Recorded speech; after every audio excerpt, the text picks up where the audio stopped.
I'm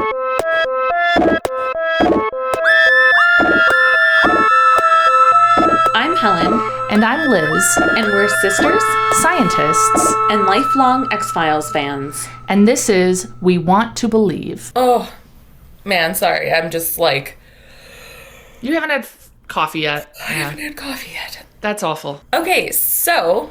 All right. Well, I guess... I don't know. Are we... Are we doing... Yeah, let's do this. Hello, everyone. This is a thing. It's our podcast. We Want to Believe. Yes. A very professional one. Yeah, absolutely. We're professionals. I have an update. Awesome. Before we get into anything. Yeah. So this is coming from my friend Amy, who lives in Oregon, who I knew as a teenager, that Amy. She's a listener. And she wrote in and says, maybe a helpful tip for Liz's bangs. Oh. Sometimes waxy buildup from shampoo and conditioner builds up and makes your hair look/feel really greasy, even right after a shower. I had the same thing happen to me. I just had to shampoo with something to remove the buildup, and like magic, better. My hairstylist wanted me to use plain dish soap to do the trick. Whoa! I know it sounds crazy, but it helped. I'm not sure if this is what you have going on, but I thought I would put it out there. Good luck. Yeah. What do I have to lose? Yeah. Nothing. I'm totally going to try that. Yeah. Amy also, same day, like an hour apart, solved my problem. I was trying to find shorts that were both comfortable and not awful looking. Mm-hmm. She solved that problem for me, too. So how did she solve your shorts problem from Oregon? Well, she sent me a link for shorts from Target. Oh, okay, got it. That she liked. Okay, got it. And yeah, so I bought Target, them. if you want to sponsor our podcast, we will allow that. Yeah. Yeah, that's fine. Yeah, if you want to just send us shorts, that would be fine. Yeah, well, I tried on other pairs at Target, and I only found the one pair that Amy had suggested that I liked. Well, then they can send you more of that specific pair of shorts. It's like, remember when I had the blog and they sent me all the iced tea? Not Target, but I got all that free iced tea. Yeah. I would drink this, like, it was Honest Tea, and I would drink an Honest Tea, like, a lot when I was driving home from work. I would stop at the little, health food store and buy one and drink it. And then in our garage, I was putting them, and I would collect the empty bottles each semester and then take a picture so I could track how many I drank each semester. I thought it was interesting data. And I was like tracking this and talking about it on my blog amongst many other things. And they contacted me and they sent me a 12-pack of my favorite flavors that they knew about from the blog, along with like a canvas bag with Honest Tea printed on it. So, I forgot about that. That's so cool. It is. It's awesome. That's a pretty big company. I know. I mean, I think they were a little bit less big at the time because this was like 10 years ago, but still. Yeah. Yeah, still. Oh, that's awesome. Yeah. The Day We Fought Space, a wreck 'em up with spiraling chain reactions, is now available on the App Store. This game is fantastic, and I say that both because I enjoy video games and because I am a physics professor. This game is more about reaction than rehearsal, and you use physics to your advantage and create dynamic chain explosions to take your enemies down. You can personalize your ship to best suit your playstyle and the mission at hand with zany weapons such as an orbital blade, ice laser, or wrecking ball. See if you have what it takes to reclaim the solar system in this gritty and dynamic side-scroller. Visit thedaywefoughtspace.com/purchase to order now.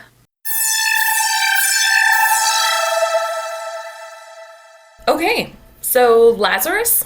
Lazarus. And also we do have another story at the end of this episode, another listener story, and it is creepy, and it is from our father and about aliens. So we'll be sharing that. First about Lazarus, though, I wanted to share why it was that I thought of popsicles when I started, when we said the name at the end of last episode. It is because of an episode of Pete and Pete that is also from 1994, from later in the year. And basically I had to look this up because I was like, wait, I think it's Pete and Pete. I'm like, Lazarus, and then I thought Orange Lazarus, and that was like memorable. I guess they have like a summer baseball league, and they get this new manager who's like kind of seems like he might be like a mob boss, and he's like wearing suits and sitting in the car and is really intense. And he is going to their like ice cream shop or whatever it is, or place with like freezy drinks, and wants this drink called the Orange Lazarus, and it's like got like a nuclear power symbol on it, and they're like, oh, we shouldn't give that out. And also his name is Oppenheimer, so there's all sorts of like references to like stuff with the bomb, Right. No, Oppenheimer is the name of the person who works at the drink place. And so he created the Orange Lazarus long ago, and it was like too good that it was dangerous. It was too tempting, too delicious, too cold. You think you drink it. Oh no, it drinks you. And so there's all this stuff about that. And so I think this frozen orange drink is what I think of when I think of Lazarus. Wow. So all right. That is what that was about. There's a reason for it. Cool. Yeah. Forgot about Pete and Pete. Yeah, it's so good. The Pete and Pete, the actors, have a podcast called The Adventures of Danny and Mike. Really? And yeah. Oh, Yeah, that's and I awesome. like it. Yeah. Oh, cool. Yeah, I always had such a crush on Big Pete. So I think the I was right age. too young yeah. and did not have a crush on Little Pete. Yeah, So, that seems reasonable. Yeah. Not sorry, Little Pete, if you listen to this. It's just, little kids. It's different. Yeah. Yeah. Yes. Yeah. Just in case they listen to our podcast. It seems, sure, why not? Yeah. We don't want to offend Little Pete. He was great. No, yeah, absolutely. Yeah. And actually, another Little Pete reference. Do you remember? I don't know how well you remember the show, but Not he has a very. tattoo of a woman called Petunia on his forearm, Oh, which is going really? to relate to today's episode. Yeah. Wait, he had an actual tattoo? No. Oh. The character did. The kid did in the show had a tattoo. Well, named right. Petunia. Still. Oh. Yeah, it wasn't like Realistic? it was just like a thing that he had, and it was funny. Okay. I don't remember any more details about it except her name was Petunia, and it was a woman tattooed on his arm, and he was like 10. Cool. Yeah, maybe it appeared there when someone else's spirit entered his body, Maybe. as happens on the X-Files episode we're discussing today. Yeah, and we just missed that episode. We just missed it? Oh, of Pete and Pete. Exactly. Yeah. Yes. Yeah. I was like, no, we're talking about it right now. All right. Sorry. Anyway. Yeah. So Scully is in a bank, and she's helping out another agent, sticking out a bank robbery. And we see the robber and his accomplice in the car, where he tells her, "You make every day like New Year's Eve." Which Yeah, I thought was, I just found them like insufferable. yes. Yeah. Yeah. The two criminals have this like Mickey and Mallory from Natural Born Killers vibe of like, Yeah. oh, we're star-crossed lovers and so in love and totally criminals and sociopaths. And I looked it up, and this episode actually aired before Natural Born Killers ever came out, but Oh. it still reminds me of that. Yeah. So I've never seen that. I haven't seen it either. Oh. It's one of those things that I think would be too intense for me, but my friends Yeah. in high school really liked it, which says something about certain friends of mine in high school who liked it. I don't know. It's the ones listening to this podcast are probably not the ones I'm talking about. Okay, good. Yeah. And they show that he has a tattoo on his forearm, much Yep. like Little Pete. Yep. Definitely a reference. No. Yeah. For like 3 months prior. Yeah. Oh no, I think Pete and Pete was already a couple seasons in at that point. Oh, well then. So never mind. yeah, So Jack is the other agent. Jack Willis. And while they're apprehending them, he gets shot. And then Scully shoots the robber, the guy, Yep. whose name I can never figure out. Throughout Dupree. Dupree? Dupree. Oh. I for some can't reason- remember his first name, but it's something okay. Dupree. It just would not stick. So they're at the hospital, and Jack is being worked on, and Scully keeps telling them to give him more to keep going. Like they want to like- call it after 13 minutes. and Yeah. he makes them, keep going with the CPR and the The zappy things. zappy things, the adrenaline, and he lives.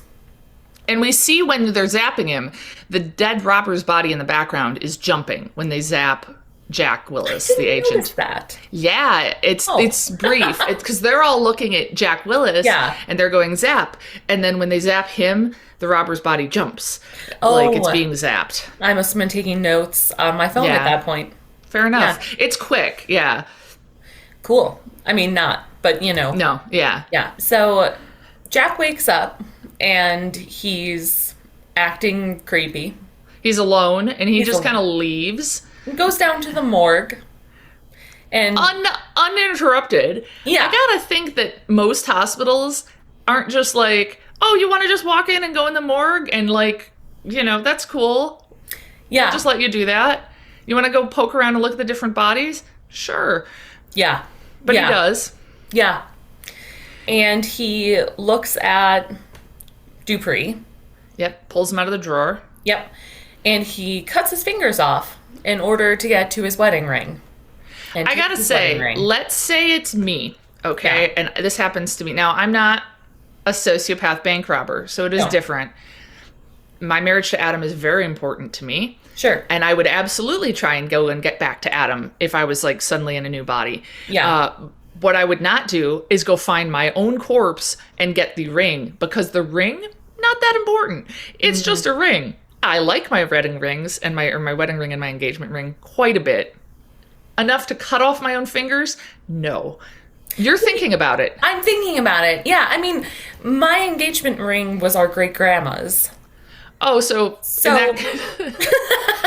so I don't know. I feel like I should be like, oh, so if you happen to die before me, I'll just cut it off your fingers. Yeah. Just as me. Like, no. Perfect. Yeah. I don't know. I mean, like, it's your own dead body.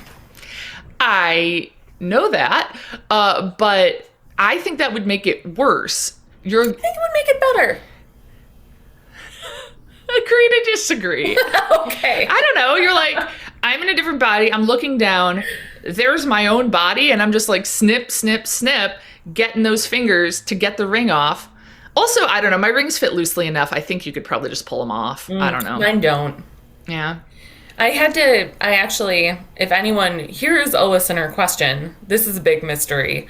So my rings got too tight after having kids and gaining some weight. And so in 2020, I had them resized. And so I went to the woman, she owns like a private jeweler's shop in Madison. And so she was the one who originally sized them down, because originally they were too big on me. And so I had her add in some metal to size them up. And they were so tight, she had to cut them off me. It was... Did she have to cut your fingers completely off? Anyway. No, just the ring. Good. Yeah. You just failed to mention that. Yeah, what about that? And then, like, they get I want to say forged, but that makes it too much like Lord of the Rings. So is the question, like, would I cut the rings off? Yeah. I just don't think it would be on the top of my to-do list if I come back from the dead. I think I'd be like, I'd try to find Adam, or I don't know, I'd talk to a doctor and be like, it's Liz Holden in here. I know I look like Agent Jack Willis, but...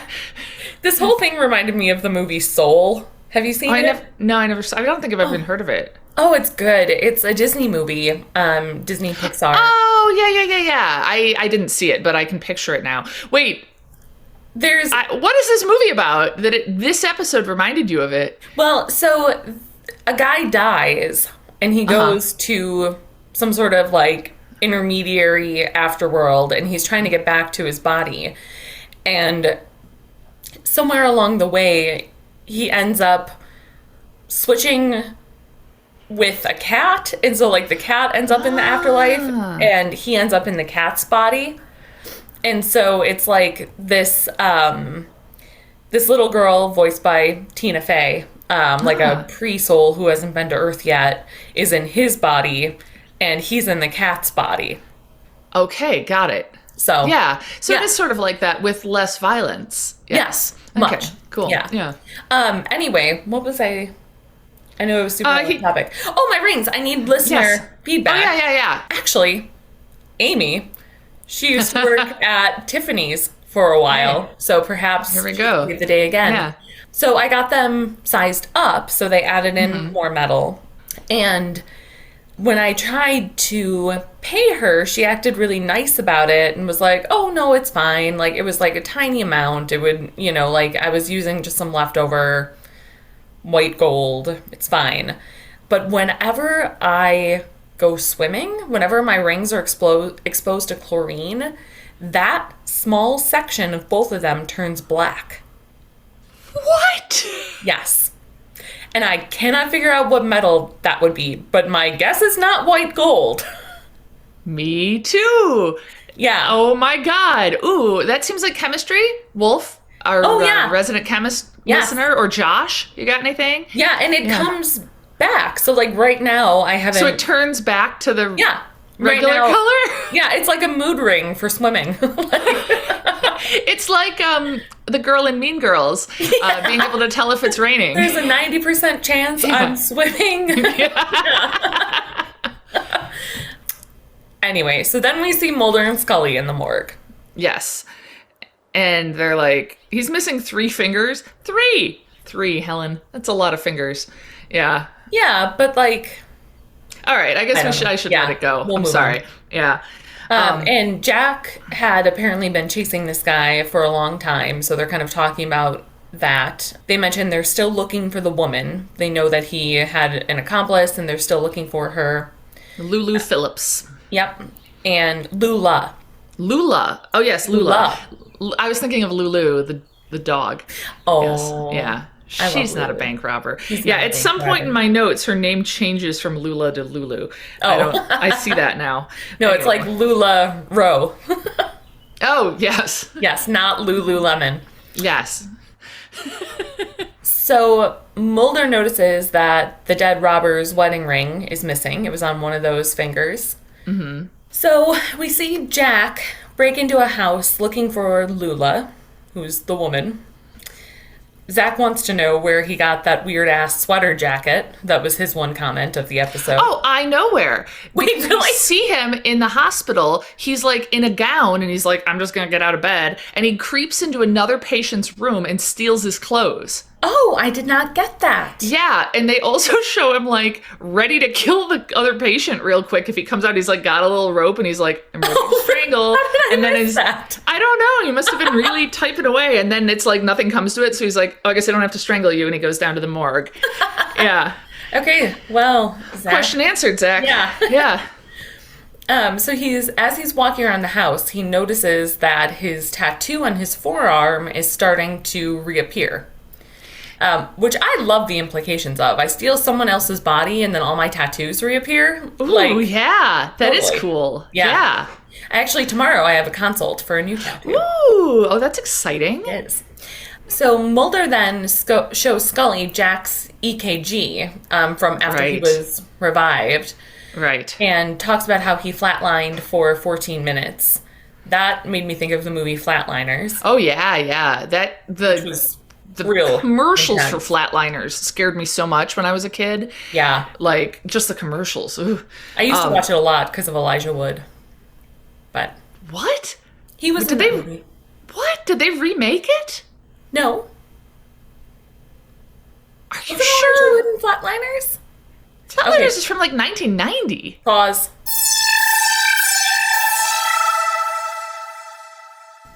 Okay, so they did remake it.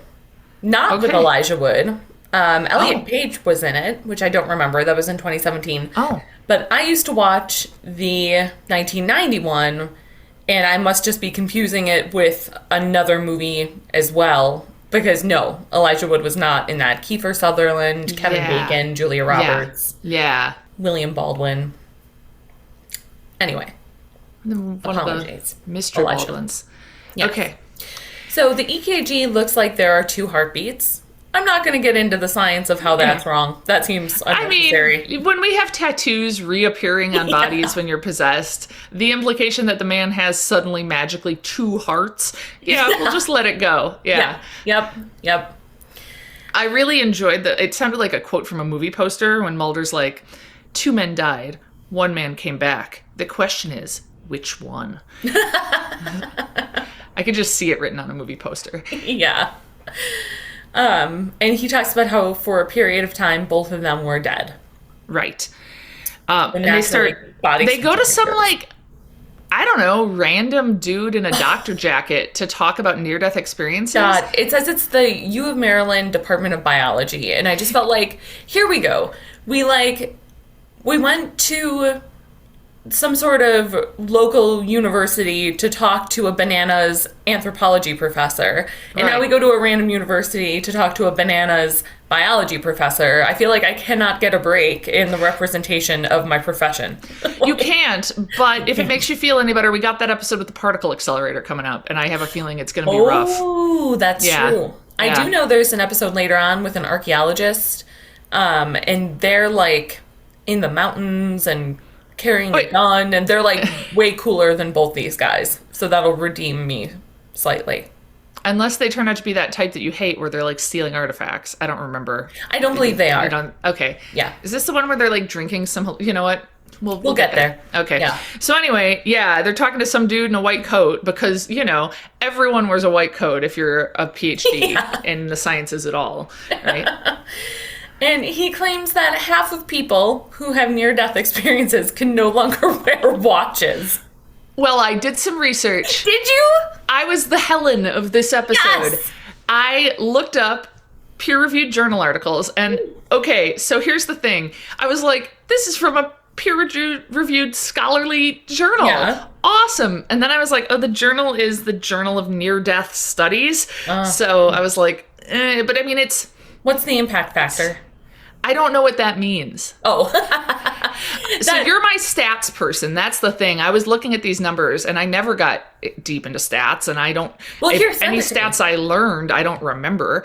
Let me find it. It's this article called Electromagnetic Phenomena Reported by Near-Death Experiences. Okay.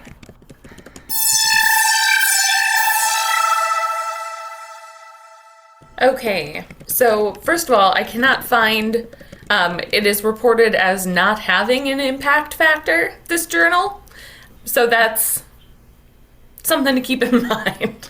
That sounds bad. Yes. That's bad, yeah. This is electromagnetic phenomena reported by near-death experiencers, Grayson et al. And from what I got out of it is, however it is they did their study, it looks like 42% of their... Okay, so what they did is they had 216 people who report near-death experiences, 54 people who came close to death but did not report that experience, and then 150 people who've never been near death at all. And they asked them all different questions about electromagnetic phenomenon, and the people who had near-death experiences, 42% of them report problems wearing wristwatches. And they have a list of different types of problems, like they stop often, or they break, or they always display the wrong time. And then it was closer to not even 20% for the other two categories of people. And then there was stats that I don't understand. Okay. Well, first of all, so this was published in 2015, which is a lot more recent than I would have expected. Right? Yeah. Which is interesting. The editor of this journal is named Janet Holden, by the way. Oh. Yeah. I just keep thinking about how I would 100% be the 18% or 19% who did not have a near-death experience but cannot wear a wristwatch. They always break for me. Interesting. That seems I don't know. I'm always having wristwatch problems. I don't think it's anything nefarious. I wonder, I feel like... I think it's that I don't make enough money to buy good watches. I feel like nowadays it must be harder and harder to find people. I guess Adam still wears a watch. People, wear watches. Yeah. Yeah. I like the look of a good watch. Nowadays, I guess people wear smartwatches and stuff. So maybe that would, I feel like, have even more issues if that was a thing. I don't know. So I just wanted to share that. So this is statistically significant, and it has a decent effect size. I'm gonna, you know what? I'm not able to do my best work on the fly, so I'm gonna take some time to read the whole article, and we'll have an update about that next episode. Do that. Yeah, because I thought it was kind of interesting. Now, I also think it's really possible that, if you are someone who's had a near-death experience and you're aware of this phenomenon, maybe you pay more attention to it. And that is what we call did break. Recall bias. Yes. Yep. Learning. All right. So half of people's watches break. That may or may not be true. Yeah. And he does say, which I thought was just delightful that, as any biologist will tell you, when cells die and genetic materials begin to unfold, a tremendous amount of energy is released. I had a note. Ask Helen. Would any biologist tell you this? I did not have a note because I'll tell you. That is not something any biologist will tell you. But I was like, that is like, yeah, that's just bullshit. Is it? Yeah. I was like, Yeah. are they mixing it up with like splitting the atom? Like, Maybe. because when that happens, there is a tremendous amount of energy released.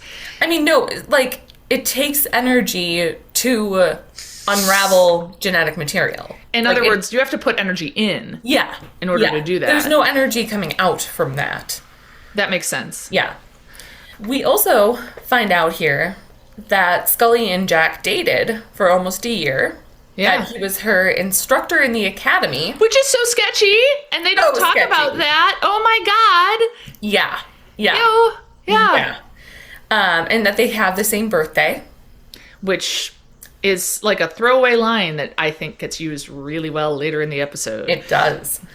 So then we see Jack break in somewhere and he pulls a gun on some guy who's laying around in bed. And this is apparently Lula's brother, Tommy. Tommy. Yeah. I like Tommy's jeans. I don't know that. They were like, Oh, yeah. they kind of reminded me of that pair that I got somewhat recently where they're like Yeah. kind of baggy with the rips in the knees, just like a certain sort of fit, but they were a lighter wash. And I was like, I would wear those. Well, hey, 90s jeans. They're back in style. I walked by a kid today on their way to the bus stop, like a junior high age kid, where I was like, this just looks like some kid I could have gone to school with. Wow. Big, wide leg jeans. Oh, no. With rips and like an oversized t-shirt. I was just like, it's Wow. back, man. I mean, I kind of love it. I don't know. I don't. It's really comfy. It's not, though. It is, though. It is. Well, okay, not the like gigantic, sorry, Matt, but Matt Williams jeans. Not like that. But like, not like those sorts of legs, but just like Oh. non-skinny jeans. Ah. It's awesome because like they don't get sucked down by your thighs. They just stay up. Interesting. Yeah. I'll have to do some more shopping, perhaps. Yeah, I mean, like, I've just been buying like the ugliest fucking jeans and it's been awesome. So, anyway, sorry. Jack says that Tommy, the brother, sold them out to the FBI, and Jack shoots him. He also messes with Tommy's TV briefly because they show on Tommy's TV that like Lula's on the news and the FBI is looking for her. Right, that's right. So then Mulder and Scully are at the crime scene, and Jack shows up. Yeah, and he recognizes that Scully's the one that shot him, and she's Yeah. like, "Oh, this is Agent Willis. Let him into the scene." You know? Yeah. Yeah. And Jack asks if Tommy was killed with a 45, and she says yes. And he says, oh, well, that was Lula's weapon of choice, implying that she's responsible. Yeah, I mean, it was pretty clever, I thought. It of is. him. Yeah. Yeah. Mulder finds a partial print on the TV, and Jack seems pretty unhappy about that. Yes. We see Jack then at the shooting range, and Mulder comes up to talk to him. I guess one thing we've left out, but maybe just doesn't even need to be said, is that Mulder is all for this body switching idea. Yes. Yeah. I was just Yeah. thinking, I don't know that we super clearly said that, but Yes. yeah, ever since the wedding ring was missing, Mulder was Right. like, I bet it's actually Dupree, the Right. robber. Yeah. And that apparently Dupree was left-handed and Jack Right. was right-handed, and it looks Right. like it was cut. The fingers were cut left-handedly. Somebody using, yes. Yeah. Yes, left-handedly. And so, and Scully, I also feel like she is totally justified in her view this time of being like, well, it's probably PTSD and like trauma from being shot. And like, I feel like that's all within the realm of possibility too, to explain his weird behavior. Yeah. Yeah, I suppose that's true. I was Yeah. like, Scully, why are you being so skeptical? But, I mean, okay, that was after the next scene. After the Oh. next scene, I was like, Yes. but, I mean... Yeah. All right, so the next scene is Mulder is with Jack at the gun range while Jack is getting recertified. And Mulder's like, oh, hey, by the way, it's Agent Scully's birthday. Sign the card. And Jack signs it with his left hand. Yep. And, of course, Mulder gives Scully the birthday card. And she's like, my birthday's not for 2 months. And he's like, Jack didn't know that, you know? And so Yep. it's like, you and Jack have the same birthday. And so Jack definitely knows your birthday. And he just didn't know it. Maybe it's not Jack. Yep. I felt rather convinced by that. Same. Yeah, I mean, if I were Scully, I would maybe be like, At least something weird. Yeah, I mean, I think that if I were Scully as of before the start of the episode, or before the start of the season, then maybe I would still maintain my skepticism. But again, given all she's seen at this point, Yeah. I feel like she should be like, maybe. Yeah, yeah. She did say something about how, like, well, when I was studying for medical boards, I couldn't remember my own birthday. And it made me think we do have a good friend, Amanda, who has That's her own right. birthday. So- I think it was Michelle, her sister's birthday, that they all was it? They all went out to the movies, and like later in the day were like, is it Michelle's birthday today? Which I just love. Yeah, yeah. He also, though, shows Scully that the print was stolen. Right. The print that he found on the TV. And apparently Jack signed his name differently on the birthday card compared to the old files. Yeah.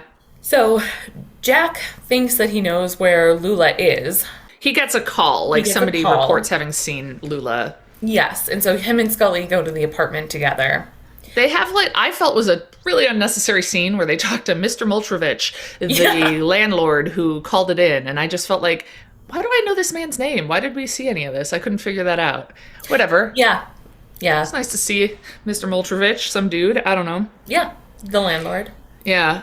They see her walking in the hallway with laundry, and they chase her into the basement.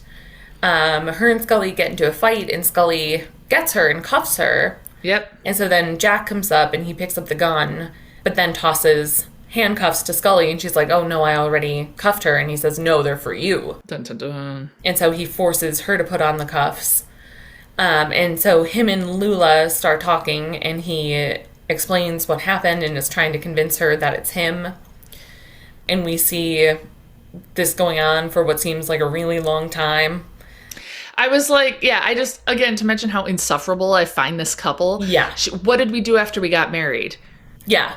They went down to the water, cut their palms, and bled into the ocean so that they could be married in any ocean in the world. Which is, like, not only stupid, but also doesn't make sense. I know. I was like, it's not like if you bleed in something, you're married in it. Yeah. Like, that's not how this works. And it just made me think, I know you haven't watched as much Brooklyn Nine-Nine as me, but there's a character named Scully, very different than Dana Scully. It's a guy. Scully and Hitchcock are like these two detectives who are like really terrible and kind of idiots, and they're best friends. And they make some agreement, I don't remember why, and they're like, should we do a blood pact? And Hitchcock is the other detective, and he looks at his palm and goes, oh, I'm already bleeding. And just has like this random cut on his hand. And so it just reminded me of that. So. That's great. Yeah, they're awful. Yeah.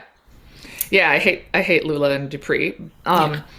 And so Scully's like trying, though, to connect with Willis, which I thought was like the smart approach, I think, if you're Scully in that case. And it starts to seem like Willis is in there. Like, she's talking about this trip up in the winter to a cabin they went to in the Pine Barrens, which all of a sudden rang a bell. And I was like, Pine Barrens? Is that in another X-Files episode? Is it? I didn't look it up, but there's something about that. I meant to. There's something about Pine Barrens that makes me feel X-Files-y, not just from this episode. I don't know. Anyhow. He apparently taught her how to ice fish, which seems like a very non-Scully-like activity. I thought that was weird. I mean, I guess that's why she had to be taught. I don't know. Yeah. I feel like, oh, you know what else she taught you? Or he taught you? At the academy. Like, your classes. You know what I think I'm thinking of? It's not Pine Barrens. Although apparently they mention it in an episode Pine of Jersey Martins. Devil.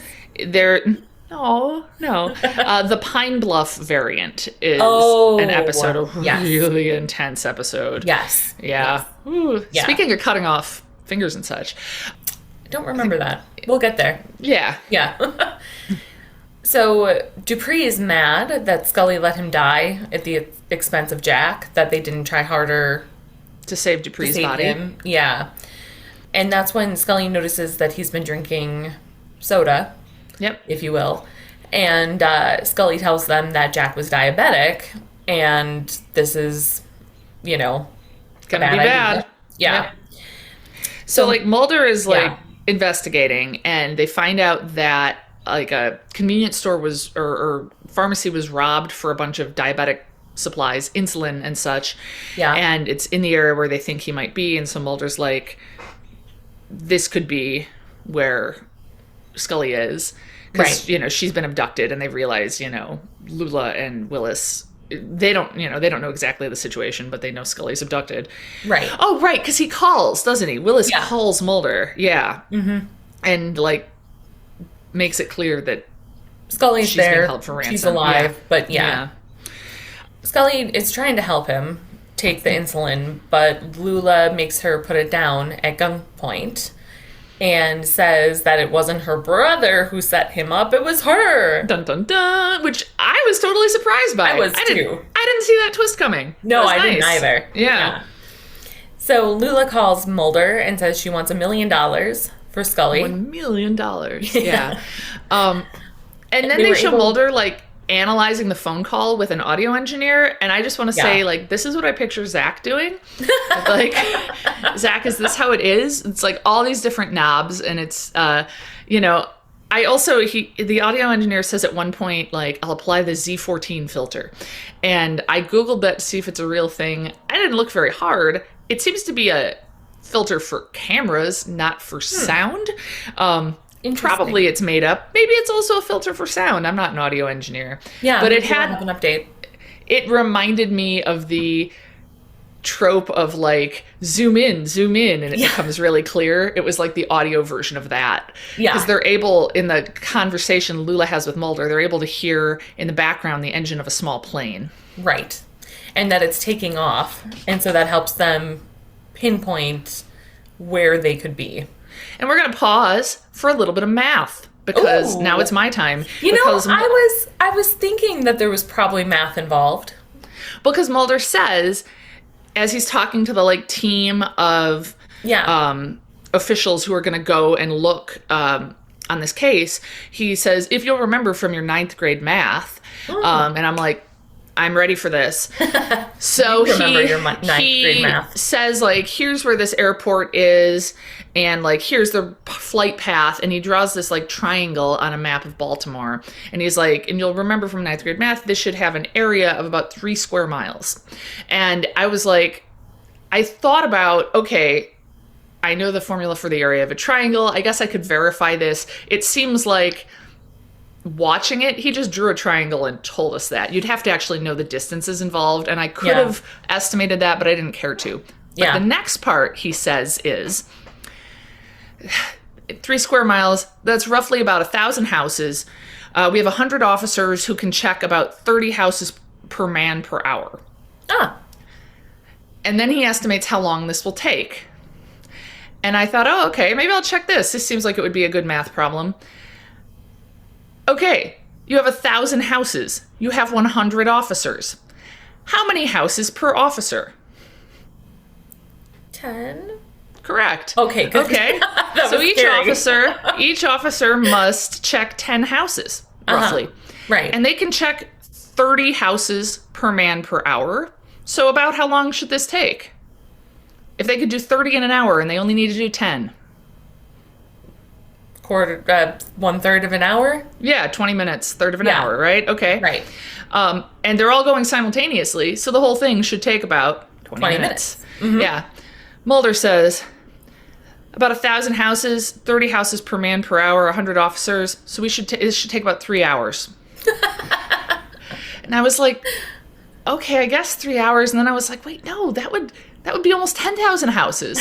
So that bothered me, and I wanted to point it out. Well, thank you. You're welcome. Thank you. Yeah. That was a little scary. I'm not used to having to do math on the fly. While being recorded, no less. Exactly. Well, that's the thing. It's it's not actually difficult math. Right. I realize they're not mathematicians. They're X-Files episode writers. But still, someone somewhere should have been wait. Anyway. One of their 9th graders, at least, should have been able to figure that out. Definitely. So they go to look. Yeah, they go to look. And we see the house or wherever they are again, and Scully is talking to Jack about that weekend, and he's kind of starting to remember some stuff and saying, oh, was it the weekend after Thanksgiving? And he, like, remembers there was a wood stove there on the trip. And then he seems to kind of pass out or die.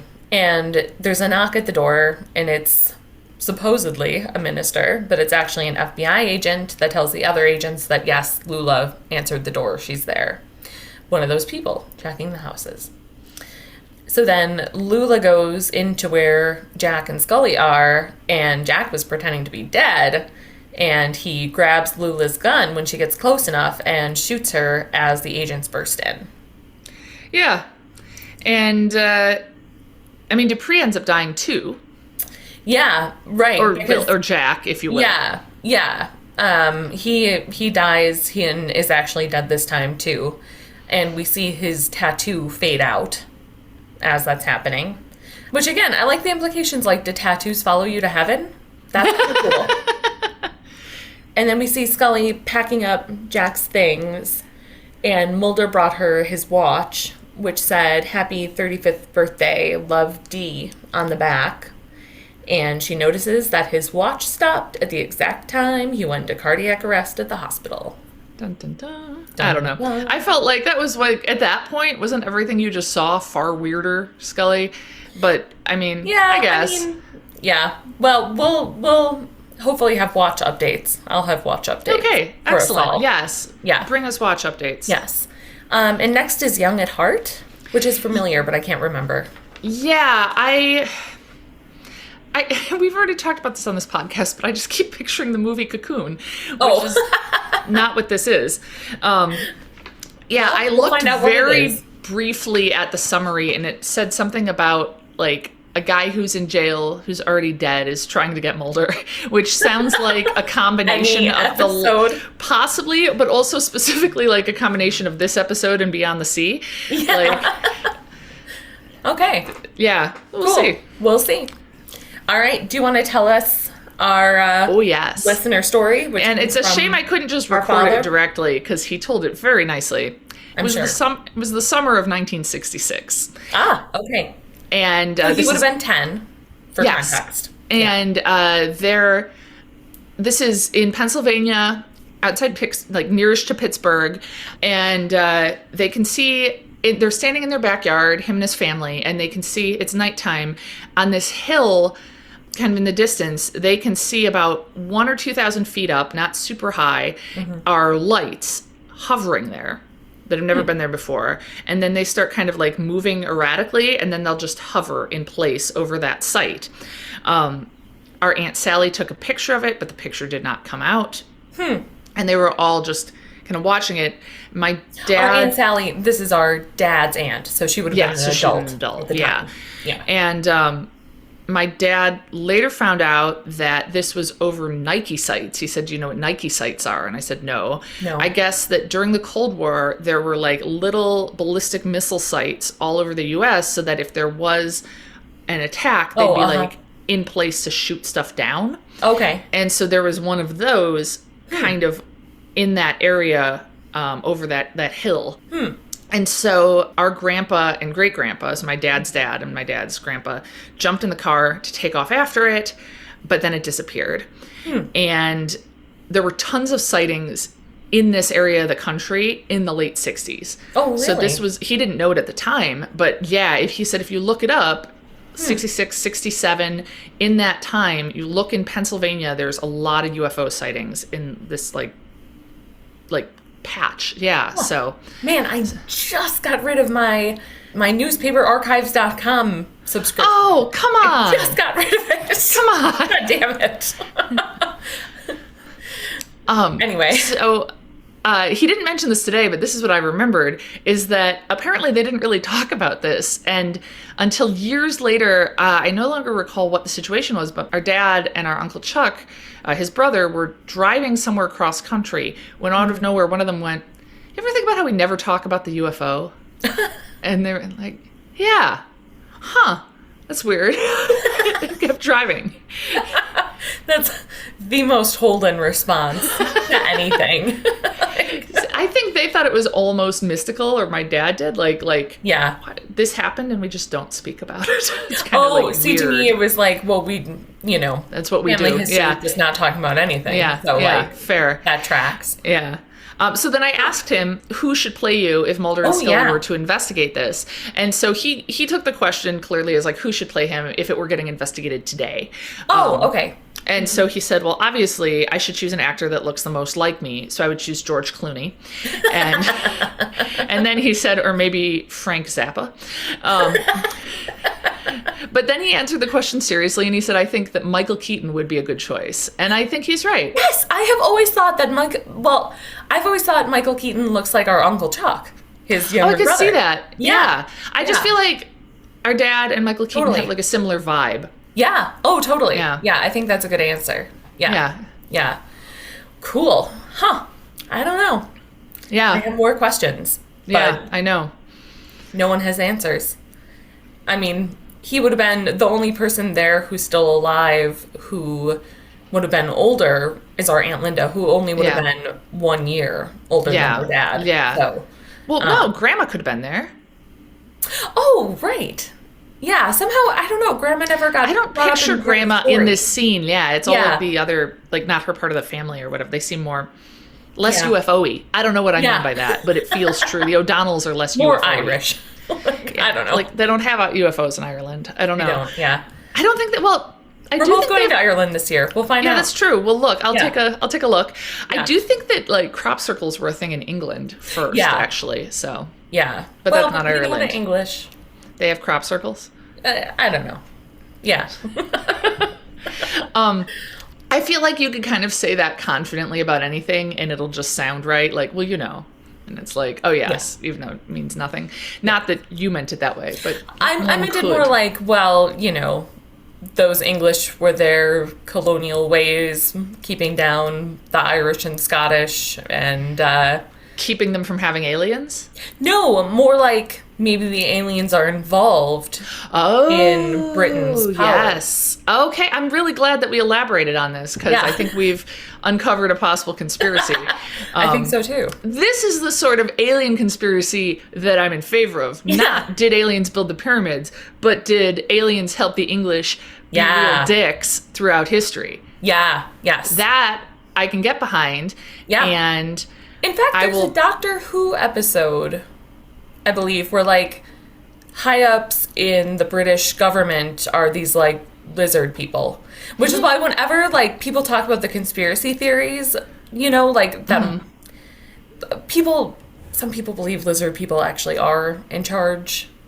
and like when you look at those stories, they're all like really anti-Semitic.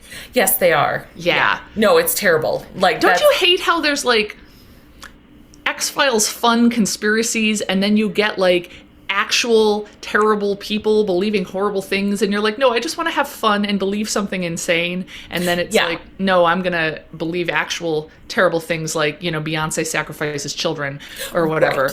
Right. Yeah. Well, yeah. I ruin just, it. whenever that gets Oh. brought up, I think of that Doctor Who episode, and I feel yes. like you guys just, like, someone somewhere was, like, relaying a Doctor Who episode in front of someone dumb, and it, like, genius. Like, Yeah. Yeah. Yeah. cool. Well, send in your That's awesome. stories. Yes. Next up is Young at Heart, and, yeah. Coming Until up next soon. time. We don't know. I don't know. Well, actually, the sound quality should still be okay. We're going to be starting to record episodes while I am abroad Yes. in a variety of different cities. So I don't Yeah. know. Maybe I'll have some slightly spooky stories myself while I Maybe travel. you'll just magically have, Oh. like, a German accent in the recording. What? That would be amazing. Like it doesn't sound like when I'm talking, but Yeah. when we play it back, suddenly I have an accent of whatever country I'm in. Yeah, yeah. Fingers crossed. Fingers crossed. And if it does happen, it's not because I faked it, because I cannot fake a different accent to save my life. I was thinking Yeah. about this yesterday. If someone put a gun to my head and said, do an Irish accent, I'd be like, goodbye. But also, if you see any pictures that look remarkably like you in a hotel, Of talk about course. this. You need Absolutely. to leave. Well, no, you said I don't need to leave because I haven't already gotten any threatening letters. True. So it should be okay. I'll stay and investigate. We're actually going on quite a few ghost tours and like creepy haunted tours and things like that when we're in the UK. So Yeah, hopefully you will have some good stories. yeah, I should. Cool. All right. Talk to you later. Bye. Oh, do all the stuff you're supposed to do, everyone. Review us. All that stuff. Please. Rate, We appreciate subscribe, it. Rate in. Subscribe. Yeah, tell people to listen to us.